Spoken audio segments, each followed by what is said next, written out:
You're listening to the Podcast Detroit Network. Visit www.podcastdetroit.com for more information. Hey, this is episode 286 of the IT in the D Show. We have a phenomenal guest lined up today. You're going to want to stay tuned for this. Glenn Zimmerman will be talking to us. He's a former anchor for WXYZ TV, but that is not why he's important. He's important because he's part of a company called Hu-Manity and the My31 Project. They're looking to make your personal and private data a human right. We've been looking forward to this for a long time. We're very excited to have him in studio. This episode is brought to you by our friends at Turo. Turo is a peer-to-peer car-sharing marketplace where you can book any car you want, wherever you want, from a community of local hosts. From exotic cars to practical daily drivers, you can choose the best car for you, whatever fits your budget. Do us a favor, download the Turo app. It's Turo on the App Store or Google Play, or visit Turo.com. Get $25 off your first trip when you sign up for Turo and use promo code IT in the D at checkout. Terms do apply. It's kind of like Uber, but you get to drive. I kind of like it. Except for when you're drunk and then you need Uber. Right. So if you're sober, don't use, get someone use else's Turo. car. Yeah, exactly. Sober, Turo. Right. Drunk, Uber/Lyft. Yeah. And you know what? You can fire when ready. You're listening to the Podcast Detroit Network. Visit www.podcastdetroit.com for more information. Following program is intended for mature audiences. It's I Love the 80s, and this is 1986. This is Max Headroom. And what you're about to witness is one of the most sinister-sounding intros to a trailer to one of the greatest epics ever. This is Billy D. Williams. Bob and Dave and I are enjoying a Colt 45 right now. And remember, IT in the D, it works every time. This is Jack Burton in the Pork Chop Express, and I'm talking to whoever's listening out there. Where do you guys think you are? The Library of Congress? Detroit? Beyond the sun? Any of those right? Take him to Detroit. No! No, not Detroit! No! No, please! Anything but that! No! You will never find the more wretched hive of scum and villainy. Then don't come! Shut up! My best friend's sister's boyfriend's brother's girlfriend heard from this guy who knows his kid is going with the girl who saw Ferris pass out at 31 Flavors last night. Hey, laser lips! Your mama was a snowblower! Hi, this is Christy Swanson, and you're listening to the IT in the D Show. And Bob and Dave touch my boo-boos. Hi there. Are you a large person, pleasantly plump, a little on the hefty side perhaps? Well, let's face it. Are you fat? This is Guilfoyle from Silicon Valley, and the only two guys I hate more than Dinesh are Bob and Dave. Suck it, guys. Negative Ghost Rider, the pattern is full. What's up, everybody? This is Billy Zapka, Sweep the Leg, listening to IT in the D Show. No mercy. One group rises within Metro Detroit and uses the power of the Matrix, networking, to light our darkest hour, and will continue hosting events until all are one. IT in the D. Read, meet, listen. Hey everybody, this is Ted DiBiase, the $1 Million Man. You're listening to IT in the D. And if you want to get your money's worth, stay right here. And remember, everybody's got a price for the $1 Million Man. You remind me of the babe. Babe with the power. Power of voodoo. You do. Remind me of the babe. Hi, I'm Ernie Hudson, and you're listening to IT in the D. All you nerds out there. Nerds. Nerds. What is a nerd? Hi, this is Ogre. You listen to a bunch of nerds on the IT in the D? Nerd. I'm a nerd, and I'm pretty proud of it. Hey, Detroit, this is Anthony Michael Hall. You're listening to my buddies Bob and Dave on IT in the D. Pepe, what is a plethora? Hey, what up? This is Jay Muse, and you're listening to the IT and D Show. Snooch to the nooch. Listen, Muse, Snoogans. There can be only one. This is Scott Steiner, Big Pump. The IT and the D Show is your hookup. Holler if you hear me. Everybody in this country thinks they are special. This is Robert Hayes, Ted Stryker to my mother. When I'm not hanging out at the Magumbo bar, I'm listening to the IT and the D Show. It's worse than Detroit. from Detroit. This is the IT&D show. This is Tiny Lister Debo from the hit movie Friday. Keep your lights on, because I still got the bicycle. Now get that mic out my face. The only thing better than a glass of beer is tea with Miss McGill. Hey, folks, this is WWE Hall of Famer Hacksaw Jim Duggan, and you're listening to the IT and the D Show. Tough guy. Ho! Hi, this is Kelly LeBrock from Weird Science. Bob and Dave, what would you little maniacs like to do first? I just can't resist your intense animal magnetism. The question isn't what are we going to do, the question is what aren't we going to do. Ludicrous speed! Sir, had you better buckle up? Buckle this! Ludicrous speed! Go!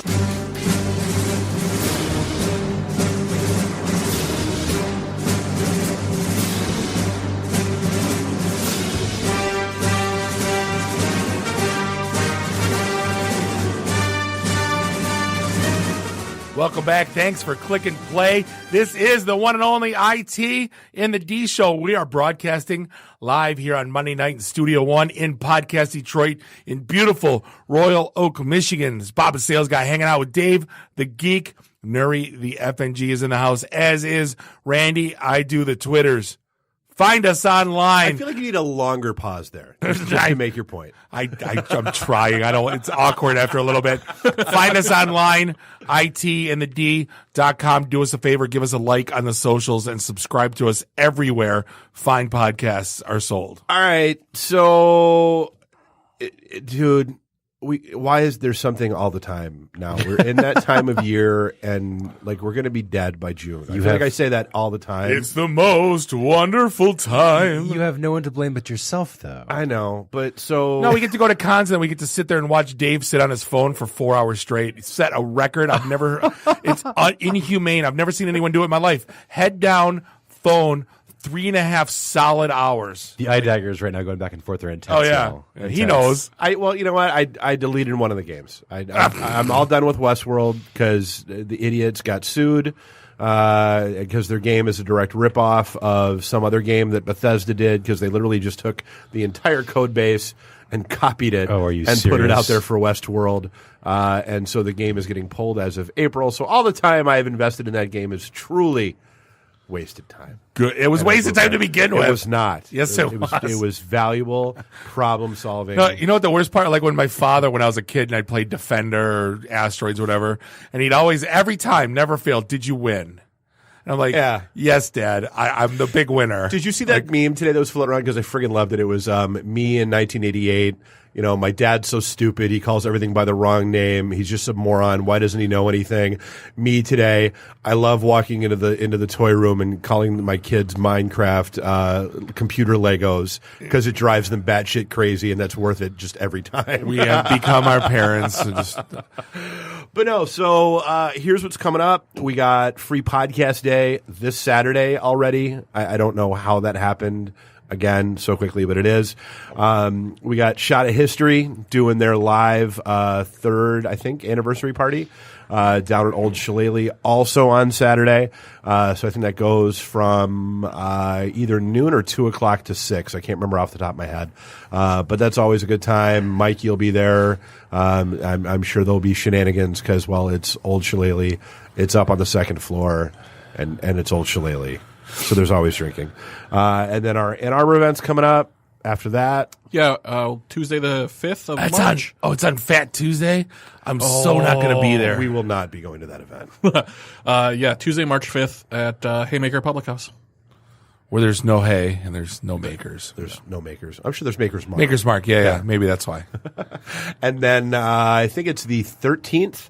Where we got roped into doing the thing at Specs Howard for the Women's Broadcasting or Women's Association of Broadcasters. Nice. Talking about podcasting and properties of podcasting, and it'll be demented and sad but social. And then, but before that is Fantasticon Toledo. So we have all that stuff this weekend, and then next weekend we go to Toledo, which is the con that we bought the wrestling belts for because of all the stupid karaoke drunken shenanigans. Silence this year. I'm not singing. You're pulling out. You're not I'm doing not it? singing. I don't believe you. Nope. We're not going to do it. 6 Jaegers later and 4 PBRs, and Bob is belting that shit out at the top of his lungs. No, not even. It won't even take that many. This episode of IT and the D is brought to you by Lenovo for Business. When it comes to IT, there's no end to your to-do list. From updating servers to cloud migration, from data management to mitigating user errors. With everything on your list, it can feel like there's not enough time to get everything done. But you don't just need more hours in the day. You need a difference maker. Something to streamline systems, keep your budget in check, and optimize your office for every kind of user. Lenovo is here to be a difference maker for you and your company by providing innovative technology, services, and support solutions. Is your workforce all about mobility? Lenovo has the laptops and 2-in-1s to match. Shopping for data crunchers? Nothing packs power like Lenovo workstations. And whether you're shopping for servers or end-user devices, Lenovo has a ton of financial options that can help you get the most out of your 2019 budget. Let Lenovo make a difference for you, so you can make a difference for your company. To learn more about Lenovo for Business, visit www.lenovo.com/SMB. Powered by Intel. So we got stacks of great stories, but I'm going to start off with one of the ones that just blew my mind early on in the week. You gotta love the Polish. There's a charity. They're on the hook for like $3,000. They basically wanted to study the flying pattern of the lovely stork, which is an interesting thing to study if you're a scientist, right? Well, yeah, because where do the birds go? What do they do when they're there? Then why do they come back? And the weather patterns, or what prompts them to leave and go back? Why not the Canadian geese? I don't know, because they go to Canada. No one cares about Nobody Canada. cares about Canada. So they basically strapped a GPS on this thing's back, and they basically tracked it as it basically migrated south to Africa. That's pretty cool. Yeah. And basically, it was safe and sound. And then 10 days later, pretty much the GPS tracker basically went dead. So the bird died? Did it get hit by a car? Well, here's where it gets interesting. The the charity got a phone bill from because it was done by I think it was Katia or Katia, however you pronounce it, the phone provider in Poland. So there's a SIM card in the right. GPS There's a SIM card in a tracker, GPS. Got hit with a $2,700 bill. So then they found out basically somebody, while it was in Africa, killed the stork, stripped the SIM card off its back, plugged it into a burner phone, and just made 20 hours of like the craziest international calls nonstop to rack up. So amazing. I literally, like, they didn't know if it like got killed by a predator or anything, but when they got the phone bill and then they tracked where the calls were going and coming from, yeah, pretty much it. It's the same thing with like those bird scooters, right? I mean, they have SIM cards in them as well for data. Oh yeah. Like, how do you secure your IoT device? And that's got to be a thing that's going through everybody's mind who's making these things. Is what happens when my bird falls out of the sky and gets the SIM card? Oh, they know how to strip those things clean. Those the birds, the scooters, not the storks. Birds, the birds. Either way. Right. But the one that got my attention and the one I couldn't help to talk about was. We didn't. Was Shinola saving Detroit? No, that's not Shinola's fault. We couldn't exist without Detroit. No, Thanks. If you don't know what we're talking about, somebody at the Oscars basically. Yeah, the guy from the green room. And he had no affiliation with Shinola or anything. No, he's a longtime customer. Well, yeah, he's a longtime friend of the owners. But he basically went out and said, Shinola saved Detroit, and then Twitter went nuts. Because this $500 timepiece is definitely a donation to Detroit. Right. And the Detroit 2.0 crowd didn't like it, and Shinola had to come out with a statement, and I'm not gonna lie, I said, they might not have saved Detroit, but they were one of the first ones that actually. They were one of the first ones. I mean, I'm not gonna. Again, I don't. And they built they built a thing, like they made it. Like Brooklyn cool to be from Detroit. And, I know Chrysler started with the imported from Detroit a little bit before them, but like this was truly, anyway, I don't watch the Oscars anyway. So I did. I heard about it this morning. Right. I watched 0.0 seconds. So. No, but the one that, the story that came up is, we all talk about Facebook all the time. And a story came out from TheVerge.com about a company called Cognizant. Dude, this was weird. They're a pretty large consulting company, right? Cognizant does all kinds of IT services. Absolutely. But the story is called The Trauma Floor, and it's about the secret lives of Facebook moderators. So Facebook outsources their moderation queue to this company that basically built a call center of $15 an hour entry level. Well, yeah, and it's every time you hit the little button that says report this post, this is who that goes to. Right. Here's where it gets me. There's some things where I was like, are you kidding me? Then some things I was like, okay, I get it. Now, apparently they're only allowed 2 10-minute breaks. 9. 9 minute 9 minutes wellness time in case they see something that's so traumatic that they have to stop away from the machine. I think it was 2 15s and a 30. 15s and a 30, yeah. But that includes pee breaks. Right. And then when I was talking to Nuri before this, I'm like, I think I peed like 6 times today, 7 times at work. Because you drink a cup of coffee, a liter of water, you take not couple, yeah. No, if you're at WeWork, you take your vitamin B, then all of a sudden, and I'm like, they're stuck. They can't, like, they literally are on, like, they can't move. And hundreds of employees were just sharing 1 urinal and 2 stalls for the men and 3 stalls in the women. So there's a line. So not just that, you can be fired just for making errors.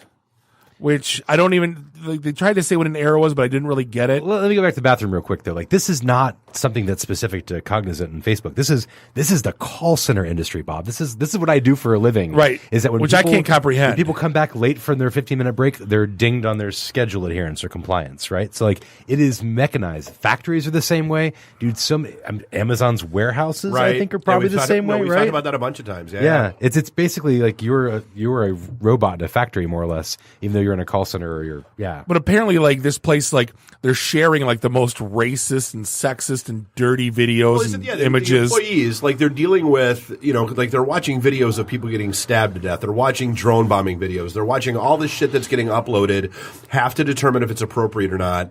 And so part of the culture there now is they're trying to share the darkest shit with each other, trying to like, oh my God, here's the worst thing ever. Oh my God, here's the worst thing ever. See, this is the thing, like the trauma and PTSD of seeing some of these videos. I'm like, either they haven't been, either the people that are working there haven't seen it yet, or they need to hire a bunch of 45-year-olds that grew up on Consumption Junction.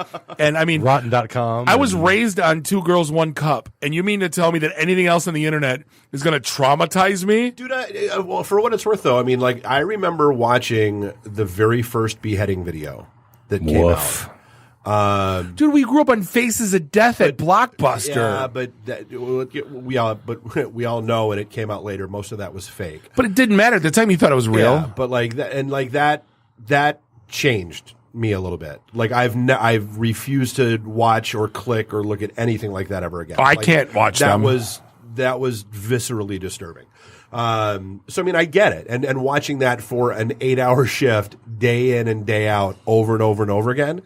Yeah, it's going to mess with your head, dude. It really, really will. But are they putting that? They're not putting. People are uploading that stuff. I just thought it was like people getting shot. Well, the story they told was about a girl who was in the training class and basically had to moderate in front of her class a video of someone being stabbed over and over again. And she's like, and I could hear him screaming for his mom. Yep. Like, and she's like, and that was so hurtful. Like, she ran out crying. And apparently they have counselors who work on site and a counseling hotline. But and only part-time. And that was part of the story is like when she was dealing with that, the guy wasn't there. But then the kicker to all of it is they all have this weird bond because of seeing, and they're all banging. So like they're getting caught banging in the lactation room, in the bathroom, in the stairwell, and I can tell you a bunch of stories about my first call center. Yes, what people do when they're stressed out at work, they do some really weird shit. I'll tell you stories. They just don't pull a flask into work, like. Well, that too. Like there was a supervisor that I worked with, and every day she had a Circle K Big Gulp, and it was always full of liquor. Well, dude, and they talked about how the vast majority of folks there are smoking weed. Yeah, every time they get a break or at their desk, they're vaping weed. I mean, it's. And the kicker on this, they make $28,000 a year, which is what 1/10 of the median Facebook salary. Yeah. Well, that ties into the Seattle Times story about the Amazon employee. They basically got fired. Shitty story. Sorry. Basically, what happened was he got fired, but the employee has Crohn's disease, and he's basically suing Amazon now for lack of bathroom access. Now, this is an interesting, like, I'm going to play devil's advocate here. Timmy over here is going to poop 10 times a day, and I only get 1 10-minute break to poop. You know, I can't, if I do it on my lunch, I'll go, well, I want to poop 10 times a day like Timmy does. Right. So like, granted, he shouldn't have been fired, but like they set a precedent. Like, I mean, so say you have to poop an extra 20 minutes worth a day. So what could a company do to do that? They could say you have to work 20 more minutes on your shift, and they could probably put you right next to the bathroom. These are two things that the article called out that Amazon allegedly did not do. They could have relocated them right next to the bathroom so you could just make a quick run, or say, all right, well, you're going to work 20 more minutes scheduled per day to account for this. Or not pay the dude for 20 minutes. I mean, I don't understand. And he worked a 2 to 11 p.m. shift. And if you know anyone with Crohn's, it sucks. Yeah, it's terrible. You know, like the old saying goes, though, right? You know, boss makes $1, I make a dime. That's why I poop on company time. So, I mean, I guess I don't blame the guy, and he's probably going to make a lot of money off this lawsuit. We'll see. Absolutely. So, moron of the week has to be Robert Kraft. And the sad reality is it's not even it's not even this week. It was a couple weeks ago. So if you don't know, guy that owns New England Patriots got busted hitting an Asian massage parlor. He had very stress in his back, or maybe a lower back? Apparently it wasn't his back. He was worried about getting rubbed, according to both the affidavits and the videos allegedly that they have. But so here's the kicker to me. Wait, what happened? You didn't hear this? That happens at those Asian spas? Yeah, like the one we had up front for a while. I just thought it was a sauna. Yeah. What's even worse, my phone, when I leave my house, says 15 minutes to Franklin Massage Parlor. Which isn't even there anymore. Which means Apple thinks I'm a dirty, nasty. Right. Nice. Thanks, Apple. But no, so the worst part about the entire thing is that he went there 2 days in a row, January 19th and January 20th. When he went there January 19th, when he went there January 19th, he got stopped on the way out by the police, who asked him for ID, so he knew the cops were watching the place. Still went back on the 20th. And he was in a fancy car. He was in a Bentley, right? Yeah, he wasn't driving. He was a passenger in the And vehicle. not only that, it was the day of the AFC Championship game. Yeah. It wasn't like a Monday. Yeah, no. Had to get that tension out. The best is someone already came up with the custom Funko Pop with him in a robe, and then the Asian masseuse. Yeah, seriously, that one just blew my mind. Like you have all the money in the world, you're going to whatever. Hey, they say if you eat filet mignon every day, sometimes you want a good old White Castle. You just want a White Castle. What are you gonna say? I don't know. But Nike had a fun week. In a couple of ways, right? Yeah, if you missed the video, Duke star, oh God, what was his name? I can't think of it. Zion Williamson basically did a jump stop, and literally the sole of his shoe fell off the bottom of his foot. That's not really that made national news, and everyone was talking about it. Obama there watching the game, and he was the words his shoe broke. It was. Yeah. It was Paul George's shoe. So Paul George kind of ran on Twitter and said, "Oh, Nike? What are you doing?" Because of that, this is the amazing part to me, and that's why I'm only talking about it. Is Nike's stock dropped a complete valuation total of $1 billion because of a shoe peeling off the bottom of this guy's foot. But here's the shocking part of that to me. Them losing $1.1 billion in valuation is only 1.7%. But still, it's $1 billion. Regardless. To you and I, that's a big deal, but to Nike. Well, no, I just saw the total $1 billion. I'm like, stock dropped because here's what I don't like. And that's one of the things no one ever understood is how you price stock, right? So when people are like, I'm selling because the shoe broke on TV, like you know what I mean? Like there's stuff in the world I just can't comprehend, and I won't. The other weird thing about Nike too is that they've got this new fancy shoe that self-laces, and apparently there is the Back to the Future 2 shoes. Yeah, and so it allows you to change the colors. It allows you to. There's an app that you get it, and apparently you update the firmware. No, these aren't the Back to the Future ones. These are actual shoes. They're not a gimmick. Yeah, they're $350. But they're Back to the Future shoes. It's a pretty cool concept. But apparently that there was an Android update that got rolled out this week. Yep. To the app. So it wasn't Android. It was the app itself. Yep.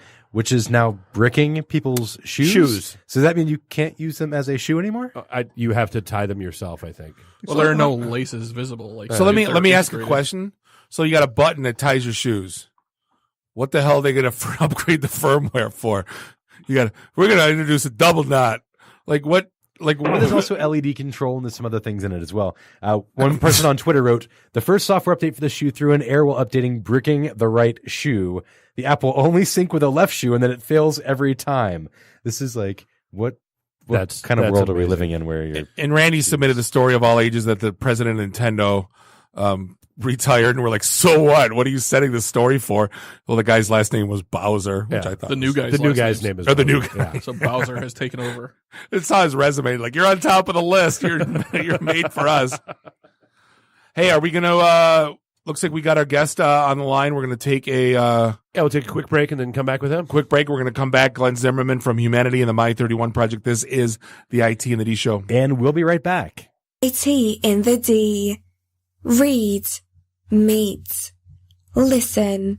Networking Detroit, one beer at a time. Hey, this is John Schneider from Nip Tuck Smallville, the haves and the have-nots. Oh, Dr. Quinn, Hot in Cleveland, Secret Life of the American Teenager, and just about everything you can possibly imagine. And oh yeah, the Dukes of Hazzard. You're listening to Bob and Dave. It's the IT in the D show.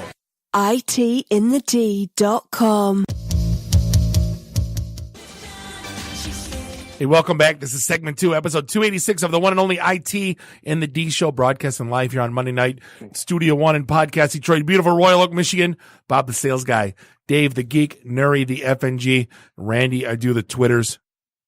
Find us online. I just said longer for find us online at itinthed.com and give us a like on the socials and subscribe to us everywhere fine podcasts are sold. Hey, so Turo is a peer-to-peer car sharing marketplace where you can book any car you want, wherever you want it, from a community of local hosts. Turo is available in over 5,500 cities across the U.S., Canada, the UK, and Germany, with over 9 million users worldwide. Choose the car that's best for you, often at a lower cost than traditional car rental agencies, and customize your experience for whatever your adventure demands.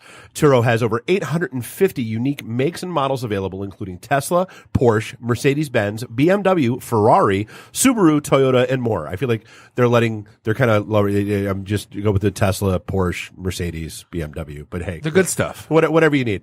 Whether it's a truck to help on moving day, a swishy sports car for a luxurious weekend away, or a vintage van for a picture-perfect road trip, Turo lets you find the perfect vehicle for your next adventure. Turo has more than 350,000 vehicles listed globally, and many hosts offer to deliver the car right to you. Insurance options are available for every trip. Skip the rental counter with Turo. Download the Turo app, that's Turo, on the App Store or Google Play, or visit Turo.com. Get $25 off your first trip when you sign up for Turo and use the promo code ITINTHED at checkout. Terms apply. I'm looking at a new Mustang, $51 a day. Like, seriously, that's... Why not? Not a fun weekend. I mean, seriously. Yeah, just go play and life's good. Yeah. And it's convertible to boot. Anyway. Hey, we are very lucky to be joined by Mr. Glenn Zimmerman. If you recognize the name, he used to be an anchor here locally on WXYZ TV. Now he's fronting a group called Hu-Manity and the My 31 Project. Glenn, how are you, sir? I am great. How are you guys doing? Doing never been better in all our lives. Appreciate the time you spent with us. So I guess before we kick in, this is Nuri, this has kind of been near and dear to your project or your heart. So I guess you fire away. It has. So I was scrolling through Instagram, as I do pretty often, the other day, and I saw an ad that caught my attention. And it was a picture of a luxury sports car, and it says, "Why isn't your data working for you?" or something to that similar effect. Right. And I pulled up the ad, went through it, and I found Glenn and Hu-Manity and the My 31 movement. Basically, My 31, and the premise is just so interesting to me of having data as your 31st human right. Well, we've talked about this a number of times on the show, where just exactly how much of your data is out there, what it gets used for, and what it can get used for. Absolutely. And how if you're not paying for a service, you are the service. Exactly. Right. So I looked up Glenn and we got in touch and had a really great conversation. So Glenn, welcome so much to the show. Thank you for calling in tonight. Oh, it's great. It's a pleasure. Yeah, this is something that I have to say has become an absolute passion of mine. This idea that we are constantly creating data.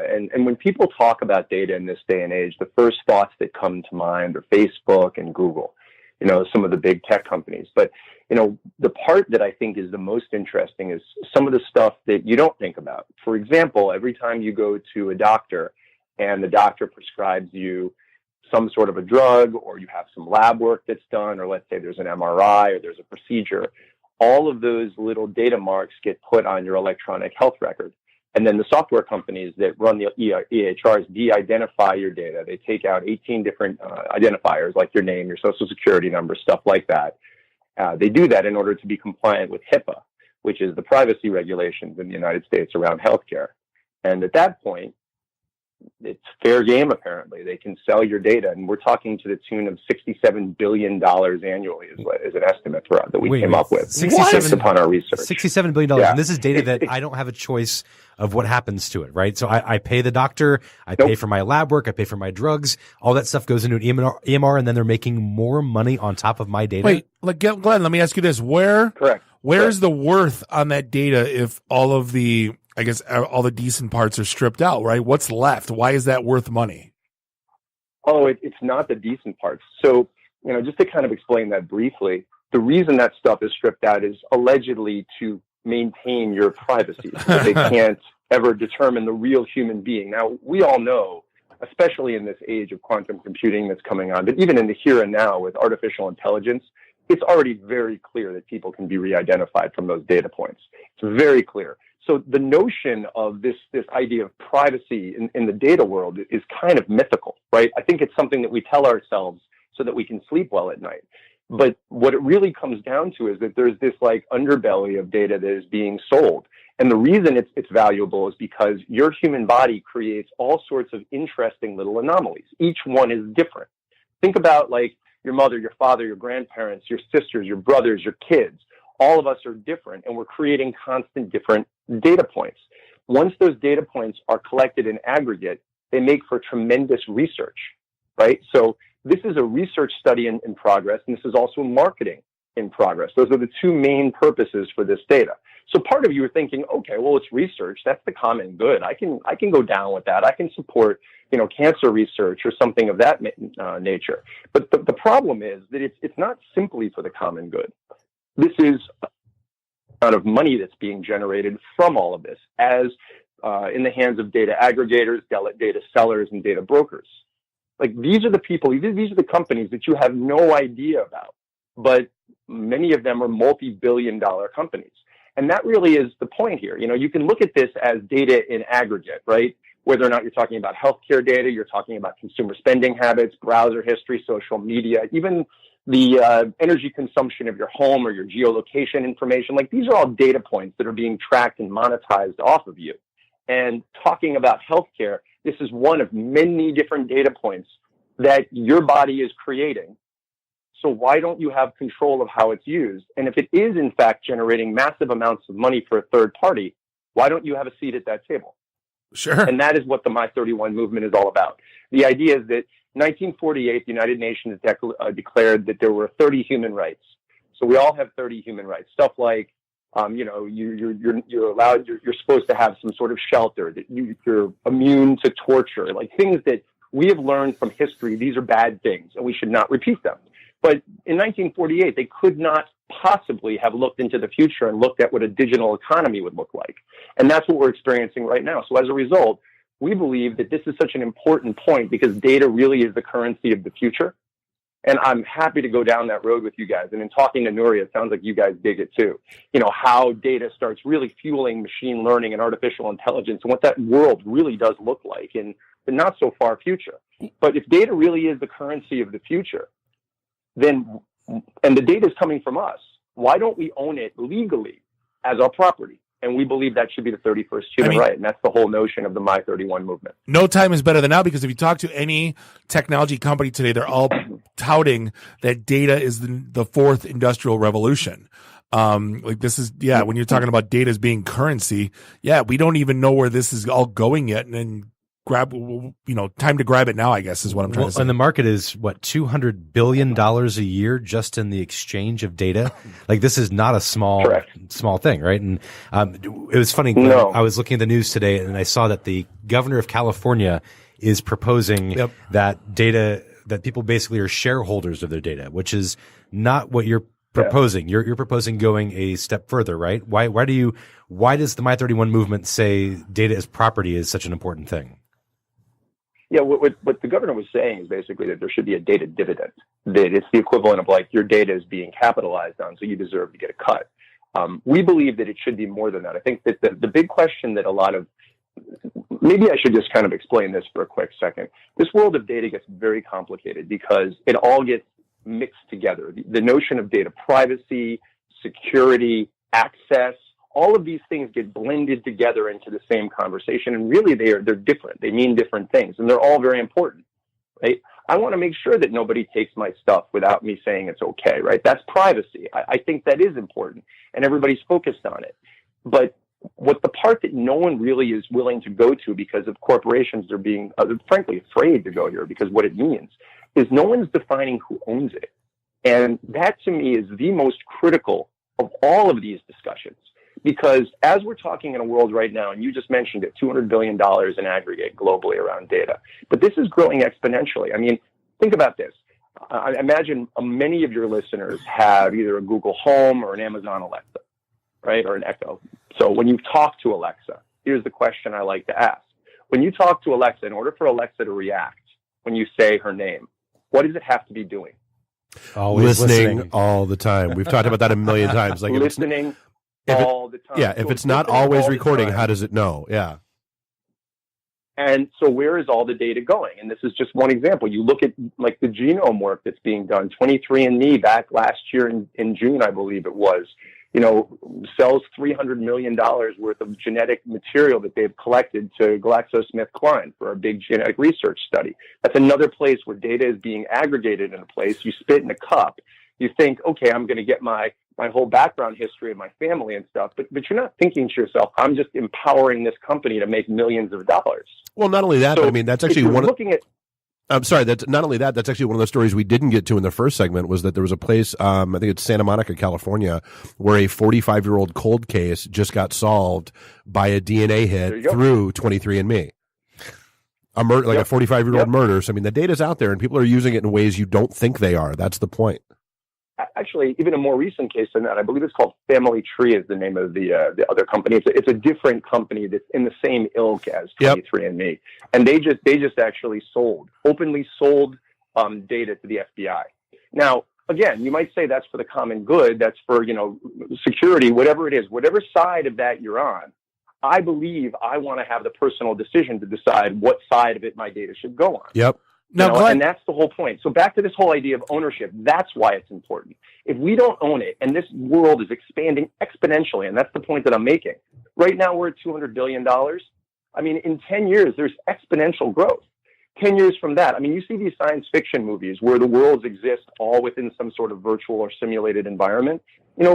It sounds so cheesy and so futuristic, but when you look at how our world has changed just in the past 20 years, and you realize how much data is collected around that and how much data moves it, think about what that means for our future, I mean, I really get passionate about it. If we don't own this and we don't take control of it now before it gets too big and we won't be able to control it, there really is, and I've always said this, I don't like saying things that invoke fear. That's something that I've always said because, frankly, as somebody who used to do news for a very long time, that's the tease of the newscast. Right. Everything within media is about trying to invoke fear. If you don't do this, something bad can happen. Oh, there's a fire. Be afraid of your environment, right?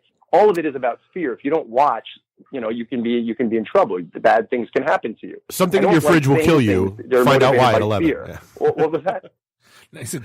Something in your fridge will kill you. Find out what it is at 11 o'clock.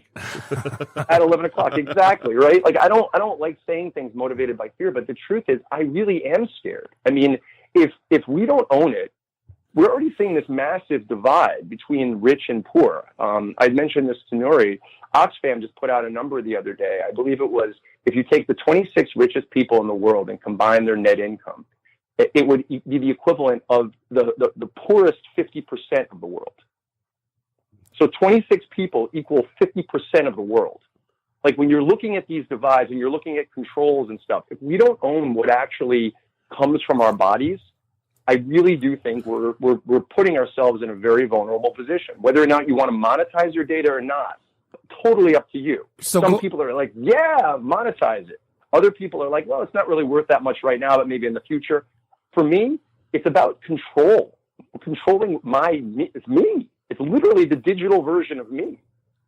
So, Glenn, let me ask you a question. What's the difference, and how do you perceive the difference between opt-in services like a Facebook and a Google and a 23andMe, where I actually purchase and part of the T's and C's, and it could include selling my data, versus things like Equifax, which I had no part in becoming, they're using my data or knowing who I am, right? I didn't buy their product, but them selling my data. See, for me, if I'm opting into a product, maybe it's part of the game. But the Equifaxes and those people of the world are the ones, and especially the HIPAA stuff too, which I didn't even have a clue that medical companies sold my data.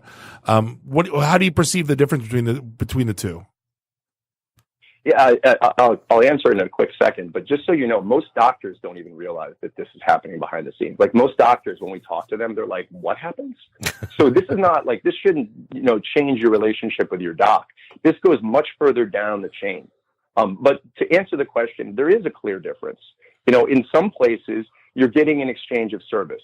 When I first heard about, what Hu-Manity.co is doing in the My31 movement, right? My thinking was, well, there's a contract, an unspoken contract you have with Google. I will get this wonderful, search engine for free, and I'll get Gmail and all these services for free. But, you're going to take my stuff and you're going to market to me, and you're going to, that's the deal, right? And so, the deeper you look into it, you start wondering whether or not it's a fair deal.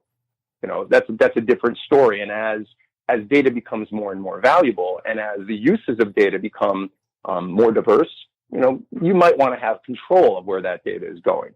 But at least there's an exchange. In these other cases, and I would put 23andMe in these other cases, 23andMe does not come out and say, hey, spit in the test, we'll give you your genetic history, and of course we're going to sell your stuff to these large companies and make lots of money off of it. Like, that's not what they say. You know what I mean? So I put them actually not too far away from, like you were saying, the credit union, like Equifax, or, frankly, like if you're looking at a lot of like the location trackers on apps and stuff, there was actually reports recently, and this does include Google, that there was no way to turn it off. And so you were being monitored and recorded, and your data was being aggregated based upon your location. And then, of course, that was sold downstream. So there's a huge difference in my mind between the places where you're paying for a service and the service has absolutely nothing to do with the data acquisition, and yet there is still data acquisition. And in other cases, at least there's some sort of a brokered exchange. However, I'll just say this. In a lot of these service areas, regardless, there's kind of an implied consent.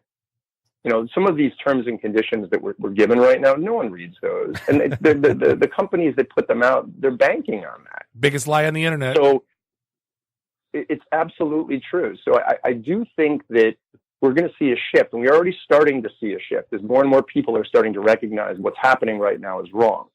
And, we believe that when you have a property-centric model, it actually solves both problems. It solves this issue of who owns the data and empowering the person, while simultaneously actually handling the privacy issue all in one foul swoop. Because, as we've seen happen with the California law that went into effect last year, or I should say that was at least passed last year, and they're still trying to figure out how to put it into effect in 2020. And then GDPR, which went into effect last year in Europe. The enforcement of this stuff is very challenging. And it oftentimes doesn't really do what you think it's going to do. Because let's say you're Facebook and you take my data and then I give it to somebody else. Well, then is the other somebody else also still under the same roof as you are? Like, because, that's the thing about data. Unlike other strategic natural resources like oil, I have a barrel of oil. It is consumed. It is done, right? Data is non-consumable. We can have multiple buyers at the same time for the same data set, and it doesn't really affect one, and it's non-rivalrous. So, for example, if I have a barrel of oil and you have a barrel of oil and we go to market at the same time, you and I are in competition. But our data sets are not in competition. They're actually harmonious and complementary in a lot of cases. So data really, and I'll just end with this. And I get really fired up about this stuff because, I don't know, the more I look into it, the more I see really where this is all going. And so, I don't know. I'll stop. Ask me questions. I just think this is something that most people don't even think about. No, it's great. I remember I was watching Bruce Schneier give a talk at a con a couple of years ago, and he said that data was going to be the pollution problem of the information age. Because, like, you're right. I mean, so there is that I'm selling my data to a downstream broker who sells it to a downstream broker. What about all the data just sitting around forever since magnetic storage is so cheap and ubiquitous? Like, data will always be a problem, and people aren't deleting data. Data is just always out there. So I guess this brings us to how is Hu-Manity and the My31 movement going to, I mean, what can I do? What's your app? What are you proposing? How are we going to fix these things? So what the app does is, and it's available, it's just hashtag My31 for the 31st human right. And the app's available on the iPhone, so at the App Store as well as Google Play for Android. And what it allows you to do is it allows you to get your title for your data. It's like a title like you would have for your car or your house. It's a property title. And your property title has a unique identifier, which is you. The app, for those of you guys who are really deep into tech, which I think this audience definitely is, it's based on blockchain. So what we're using blockchain for is in a different way. When most people think about blockchain, it's about how to protect the data. Our whole platform is not about collecting and aggregating data. The data remains where it is. What we do is we use that title and empower you as an individual to decide how you would like your data to be used. Are you the person who, wants to keep your data for yourself? No one can touch it. It's mine. It's your property after all. So why not? It's yours. I don't want anybody to touch it. Okay. Are you the type of person who wants to give your data away, to donate it to a cause? No problem as well. That is your choice. Or are you the person who says, you know what, my data is being sold anyway. I want a piece of that, but I don't want to sell my data because a sale is final. So I want to lease it. And so there are lease terms that are built into the app. And so in order for this all to be connected in, and I should say that because of the fact that this data economy is so large, we are only focusing at first on healthcare data for clear reasons. The most personal, largest data set, and it does seem to be the most egregious in terms of a personal breach. So we're focusing there. Once we reach a critical mass of people, we can actually activate it, turn the whole thing on, and actually it will start having teeth. And once we get to this critical mass of people, then actually money can circle back to people who want to be paid. Or if you don't want to be paid, you want to control your data, that's also the case. That's amazing. So, I think that the critical mass is going to be the problem, right? Because right now, we could all say that we have claim of our data, but until we have, I guess, a collective bargaining power. This sounds very union-ish on some level.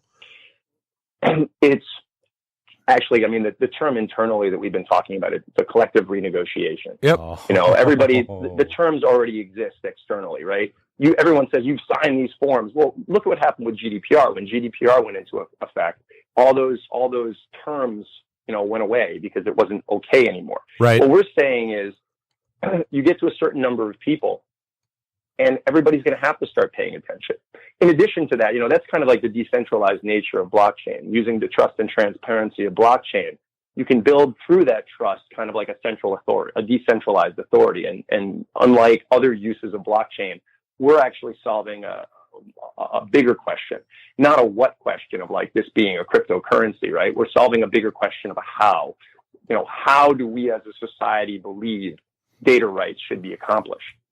And, in addition to that, we have seen some progress there. Just actually in January, there was a bill introduced in the state of Oregon, and it's a Healthcare Data Property Act. It's called the Healthcare Information Property Act, HIPA, if you guys want to look it up. And it basically says that for people in Oregon, if this bill is passed, they'll own their data as property. And then it becomes, so what that basically does, while not entirely essential for our concept to work, it accelerates it.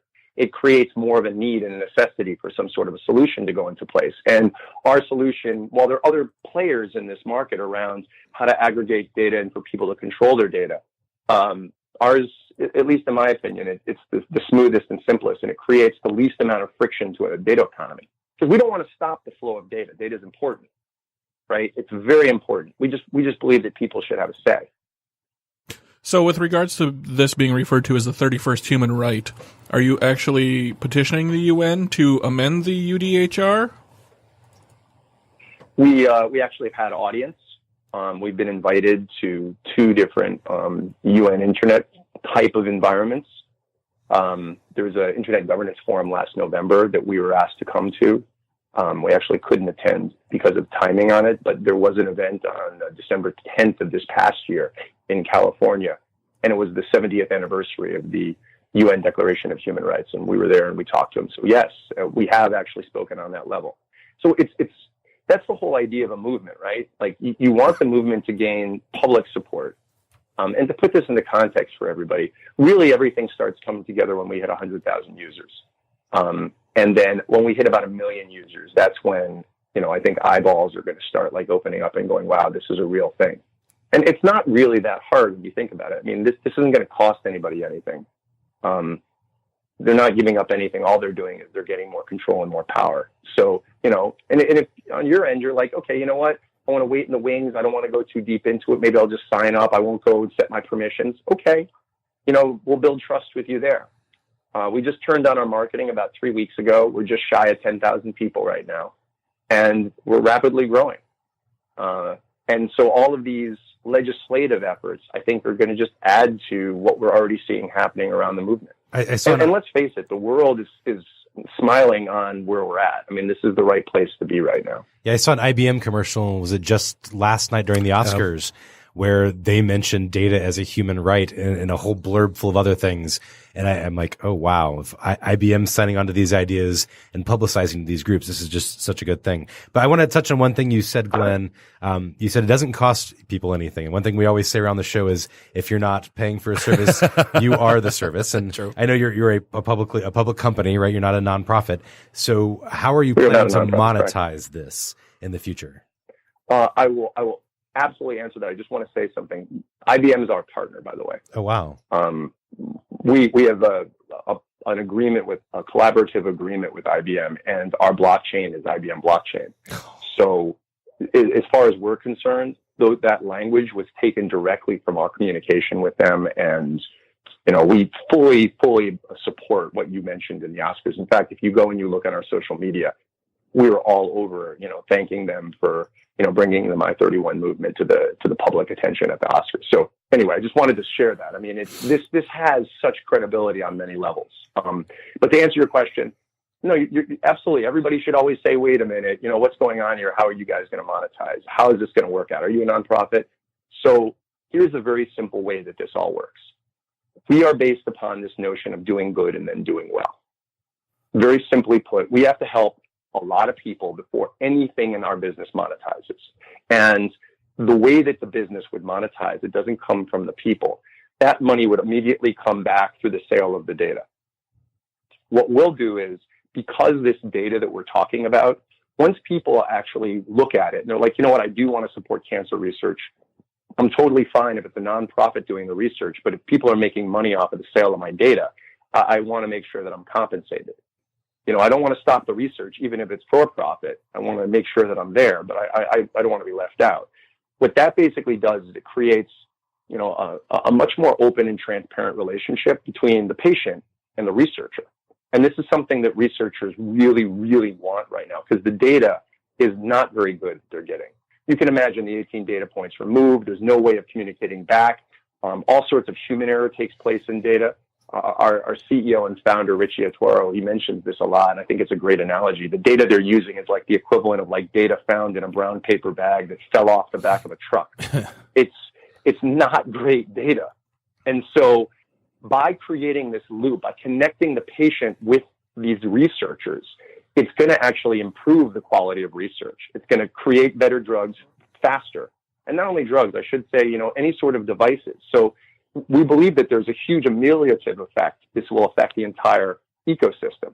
And pharmaceutical companies have already come out and said, yeah, we'll pay more for it. We'll pay a service fee for this explicitly consented data, or as we call it, fair trade data. You've heard of fair trade coffee. This is fair trade data. So that's the way we would monetize. But in order to monetize, we obviously have to, everybody's going to be helped first. So with all of this, sense? Yeah, completely. Yeah. With all of this data I have, what tools are available to actually help me manage the data itself? So on the app, as we build it out, like right now, very frankly, the app is pretty remedial in terms of what it is, because what we need to do is we need to educate people about this. This is going to take a minute for people to wrap their head around it. So it has pretty simplistic ways of referring to it. Like it talks about And I could share something with you guys if you wanted to send it out to folks later on, just to show inside the app what the options are, how you can set your permissions. But eventually, it's going to be much, much deeper. I mean, we're going to be expanding out into other data sets. We've already had relationships and communications with ad tech. We've created partnerships there. So imagine, like, rather than being stalked on the internet, imagine having a premium browsing service where the only people or companies who are marketing to you, you're being marketed only for the things that you actually want to be marketed for. And then the app. Like it's. Go ahead. What was that? Go ahead. No, I like that's just one of the examples of the way that this would play out in a different, in a different area, or in like a geolocation service area. Like, imagine being able to control where it's on, where it's off, and then again, you're taking part. You're able to decide whether or not you want to participate and whether or not you want to donate your data, and you can change it on and off at any given point. It's not like a set it and forget it. You just go into the app and do it. And so the way that it would work is based upon that I think I mentioned at the beginning, your particular unique identifier, your property title, wherever that goes throughout the ecosystem, because we would place it on your data, right? Imagine like inside of an EHR, wherever that EHR, electronic medical record, is sold, or health record is sold, because of the track and trace capability of blockchain, it would follow the data throughout the entire ecosystem and ping back to your account. So you would know, and you would have control, and you would have visibility into what's being done and what's not. So and you can control it. The app and it's our job at the front to make sure that all of these companies, to fight to make sure that the companies are respecting everybody's personal choices. So then the app will also help me manage my data leases. Tell me, correct, you've leased your data to this company until this time, and things like that? Correct. But eventually, I mean, I don't want to let everybody know that when they go on there, and this is something that it's a challenge, right? We live in an age of immediate gratification, right? I'm also susceptible to it. You want something right now. If your computer is taking a minute to boot up, oh my gosh, you're going to pull your hair out, right? This is not an immediate gratification. This is much more about holding your place in line. This is about putting yourself in a position so that, within the next year, we can actually turn this thing on. And then a year from there, we're going to have more capability. And year after that, we're going to have even more. So as long as everybody understands that this is not, I always tell my team this, as we're working on something, that it's a marathon, it's not a sprint. There's so many different things to do here. But it's all very doable, and we're seeing tremendous amounts of movement. I just want to make sure that everybody who's listening, they're not like, yeah, I'm going to immediately make money, and it's going to take a minute. Yeah, I went in and signed up, and I followed the healthcare flow, and basically gave me options if I wanted to allow my data to be shared, and then my leases of 1-2 year or more, and then there's a premium option for unredacted information. So I totally get where you're seeing this, and I totally see how this could balloon into basically the dozens and dozens of ways that we generate data and how we use it. So I am fantastically interested in what Hu-Manity is doing and where this is going. I think this is probably the most exciting thing that could happen. This is a revolution in data. So I'm absolutely. It's very, very cool. Yeah. So we've got a custom link that we're going to share out with all of our listeners that will take them right to the app download page where they can get some more information about it as well as download the app. I think it took me about 5 to 7 minutes to go through the app and put in my data and then stake my claim and get my title for my personal data. So, Glenn, thank you so much for being on the show tonight and telling us about this fantastic thing you guys are doing. Really appreciate you guys having me. And if you ever want me to come back on, I'm happy to talk about it. The one thing that I think is my biggest flaw with this is I'm so passionate about it. It just oozes from me because the deeper I go into it, the more I'm just really hopeful that we can actually take control as a society. I feel like I'm doing good. I feel like I'm doing good for humanity, like little H, not big H, right? None of us have any familiarity whatsoever about being obsessively compulsive about things. None whatsoever. No. No, I like the way you guys talk things through too. I mean, I've listened to the way you're handling conversations, and it's nice once a journalist, always a journalist. So it's nice the way that you guys explore things. Thank you. That's always good to hear. Absolutely. Hey, Glenn, appreciate hanging out with us. We sincerely appreciate the time. We'll definitely get you back on the horn when things, if anything changes, definitely keep in touch with us. But yeah, Glenn Zimmerman from Hu-Manity and the #My31 project. Sincerely appreciate it. And we're going to wrap things up. This episode 286 of the IT and the D Show. We'd like to thank Glenn Zimmerman from Hu-Manity. Also like to thank our sponsors, Turo, Lenovo, and Turo. Thank you for keeping the lights on. We couldn't do it without you. On behalf of Bob, Dave, Nuri, and Randy, do us all a favor. Drink up your drinks. Get your phone numbers. You don't got to go home. You just got to get the hell out of here. See you next week. Drive careful. Beat it. The emergency destruct system is now activated. Conan, what is best in life? To crush your enemies, see them driven before you, and to hear the lamentation of their women. Long live Flash. You've saved your life. Have a nice day. I have come here to chew bubblegum and kick ass. And I'm all out of bubblegum. Nice shooting, son. What's your name? Murphy. Make the run. The run. Game over, man. Game over. It's over, Johnny. It's over. Nothing is over. Nothing. You just don't turn it off. I can't say no, and I don't really want to, so. Well, especially with the back doors open. Yo! Hold up! Time out! Time out! Y'all take a chill. You need to cool that shit out. And that's the double truth. Ruth. Bob loves it in the can. I hope this was as much fun for you as it was for me. That's why I like it in the can. You own the truth.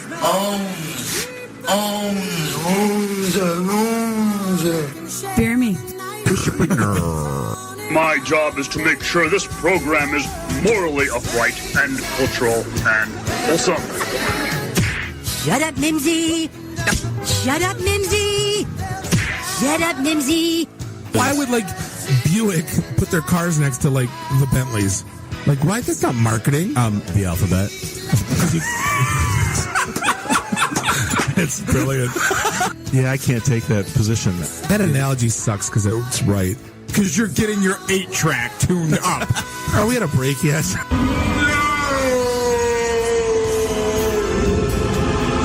Yeah, so now I'm just doing stupid stuff to make me laugh. Venture capital is not the end game. When are we going to talk about me? Jane, you ignorant slut. It's my show. I can say what I want. Kiss my ass, go home, unplug, get off the goddamn internet. You are everything that is wrong with the internet right now. You're so white right now. I'm the whitest guy in the room. Just explain it to me. I love this city. I was banging on the wang. Really? Should we talk about this? Tag team it. Should I keep going or should I stop? Can I just say, it's been great being on a show that talks about Mickey Rooney dying for 20 seconds and then poop for 10 minutes.